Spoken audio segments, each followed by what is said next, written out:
नाज़रीन, कराची जे बल्दिया टाउन वारे इलाके में एक मकामी निजी स्कूल में कश्मीरी भाइरनि सां ॿधी लाइ एक शानदार तक़रीब मुनक़िद थी, जंहिंमें शागिर्द ऐं शागिर्दियाननि क़ौमी गीतनि ते रक़्स कयो ऐं टेबलोस पेश कया विया। वधीक तफ़सील इमदाद सूमरा जी हिन रिपोर्ट में।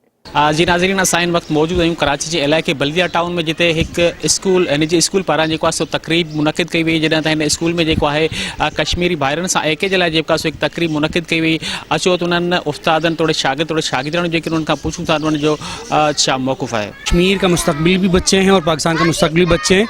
आज पाकिस्तान के बच्चों ने यहाँ पर जो मैसेज दिया है कश्मीर के लिए, वो यही है कि कश्मीर पाकिस्तान का हिस्सा है, कश्मीर पाकिस्तान का हिस्सा रहेगा। कश्मीर के हवाले से हम सबका यही मैसेज है कि अब पाकिस्तान की हुकूमत को कोई बहुत ही सख्त और बहुत ही मजबूत कदम उठा लेना चाहिए, इससे पहले कि कश्मीर में हिंदुओं की आबादी बढ़कर मुसलमानों से ज़्यादा हो जाए और हम अपने कश्मीर को खो दें। इसके लिए मैं समझता हूँ कि अलिफ एकेडमी की तमाम असातिज़ा और उनकी टीम मुबारकबाद की मुस्तहिक है कि उन्होंने बल्दिया टाउन में एक इतने अच्छे प्रोग्राम का इनेकाद किया। इनके घरों को जला दिया गया और वो पाकिस्तान जिंदाबाद और कश्मीर बनेगा पाकिस्तान का नारा लगाते हैं। और ये अभी आपके सामने बच्चे नारे भी लगा रहे हैं कि पाकिस्तान का मतलब क्या, ला इलाहा इल्लल्लाह, और कश्मीरियों से रिश्ता क्या, ला इलाहा। जी नाज़रीन, असां मौजूद हुआसीं कराची के इलाके बल्दिया टाउन में, जिते एक मकामी स्कूल पारां जेको आहे तकरीब मुनक़िद कराई वई, जिते मुख़्तलिफ़ ॿारनि जेको आहे सो टेबलो पेश कया ऐं गाना जेको आहे गीत जेको आहे सो रक़्स कयो। जॾहिं त हितां जी इंतज़ामिया जेका आहे उन्हनि पंहिंजे